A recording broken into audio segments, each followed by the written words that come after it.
Mata pelajaran administrasi farmasi. Bab yang kedua tentang informasi obat.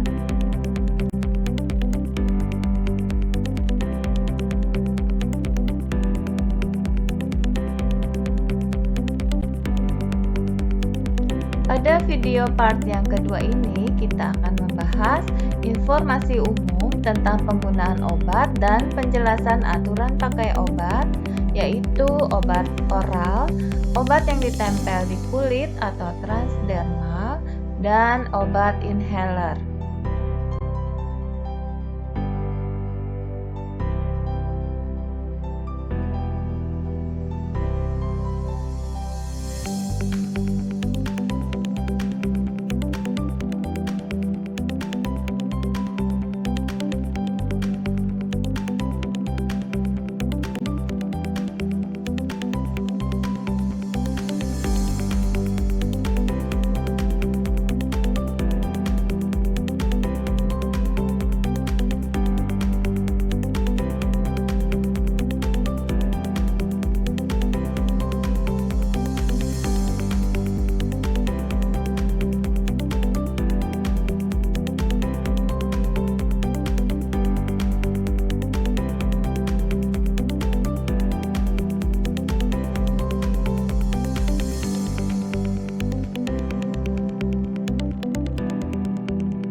Saya kan pusing, terus saya pakai koyo. Abis pegel-pegel kalau pakai koyo enak. Nah, saya baca artikel ini.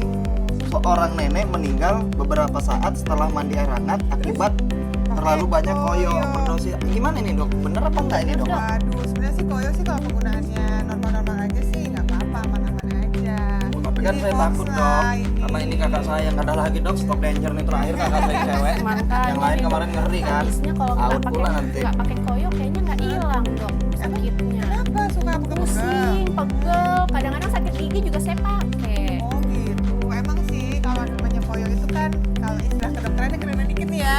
Saya kasih tahu ya. Iya. Namanya patch transdermal.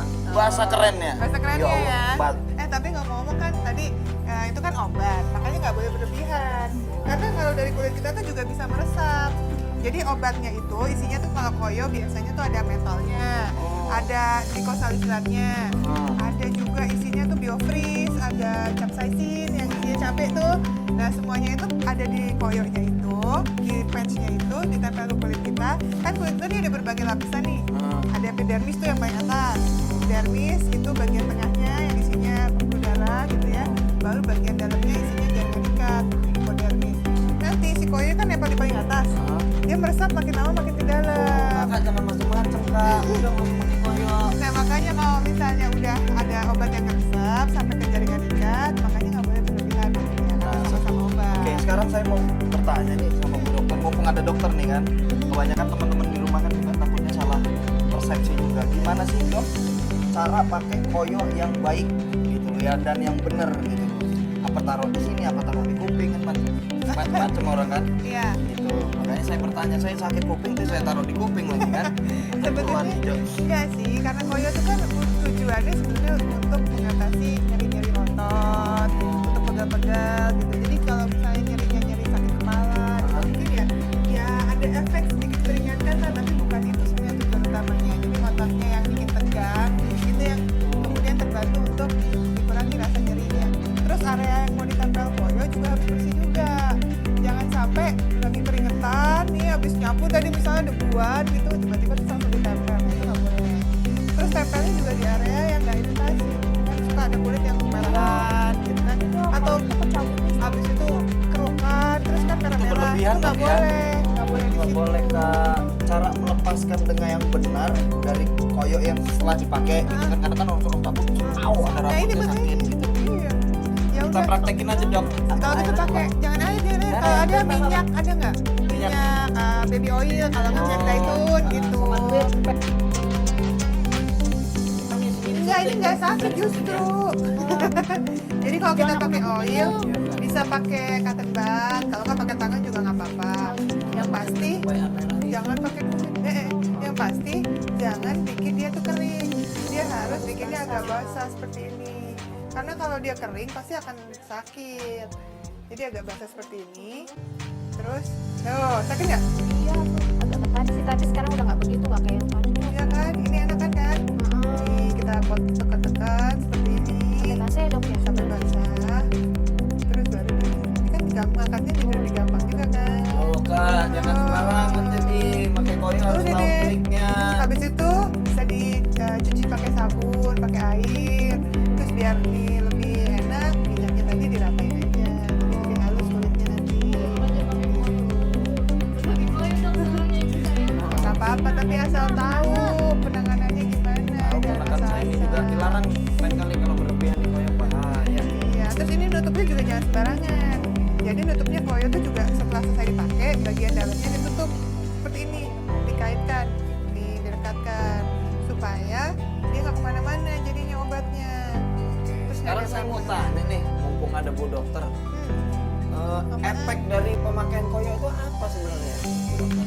Jadi kalau pemakaian koyo yang normal, sebenarnya bisa meringankan gejala kayak misalnya pegal-pegal pada otot, terus bisa mengurangi rasa sakit karena kandungan-kandungan obatnya yang tadi kan. Tapi kalau misalnya berlebihan, efek sampingnya tuh bisa macam-macam juga, kayak misalnya iritasi, kemerahan, atau makanya terlalu lama jangka waktunya. Dari pagi dipakai sampai malam, atau dari malam sampai pagi dibiarin sampai malam sampai tidur, itu nggak boleh. Tapi bahaya juga kalau untuk orang-orang yang alergi. Jadi tes dulu. Kalau belum pernah pakai koyo, mau pakai koyo tuh harus dites dulu alerginya. Kalau misalnya gatal-gatal, atau jadi bengkak, atau jadi lebih panas berlebihan gitu, itu nggak boleh berarti. Langsung buru-buru dicopot, harus dilepas. Kak, jangan sembarangan. Late night studying. Traffic jam. Time to use Cool Fever. Just peel and apply for instant cooling effect. All happy and refreshed. Good job.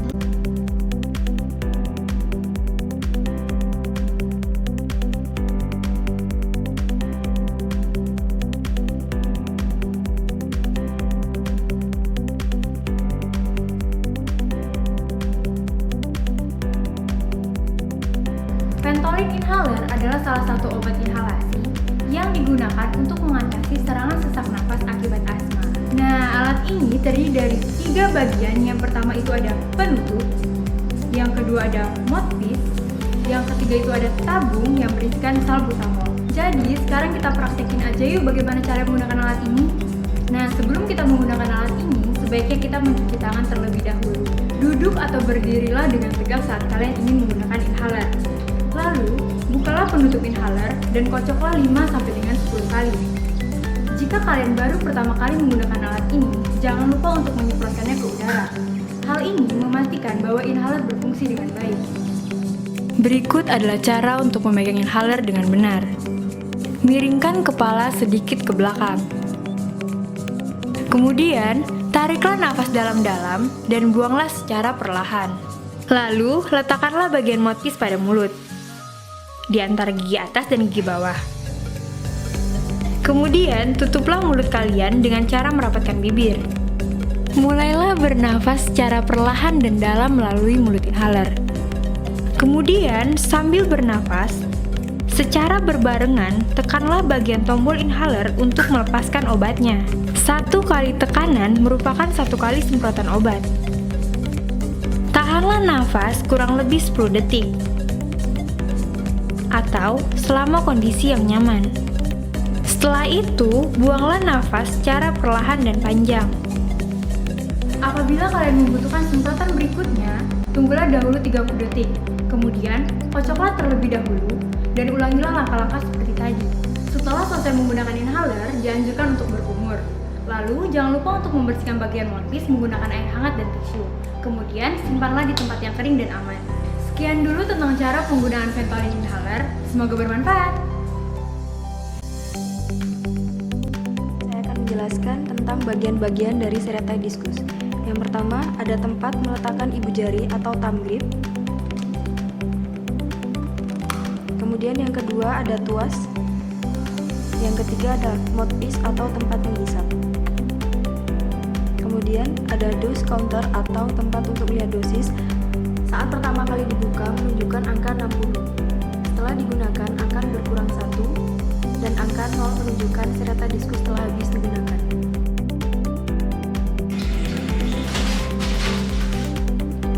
Pegang bagian luar dengan 1 tangan. Kemudian letakkan ibu jari tangan pada thumb grip. Geser kemasan ke arah luar, ke arah kanan hingga terdengar bunyi klik. Kemudian bersihkan mouthpiece dengan tisu kering.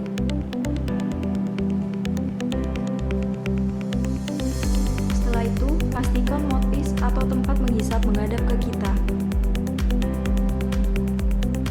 Dorong tuas sampai terdengar bunyi klik.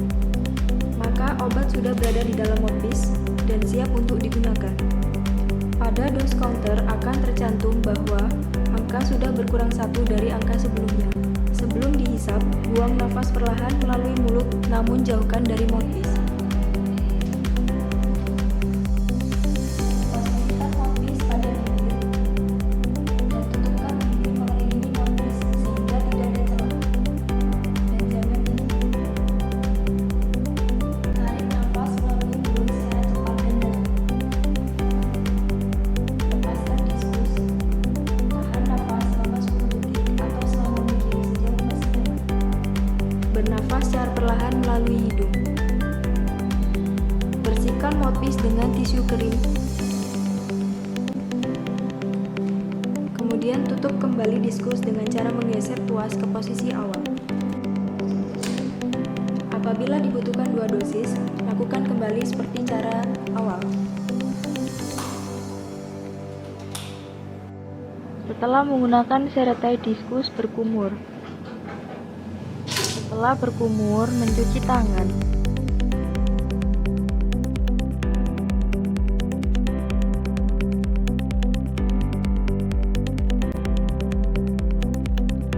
Demikian video materi kali ini. Kita akan ketemu lagi pada materi berikutnya. Terima kasih, tetap semangat, dan Tuhan memberkati.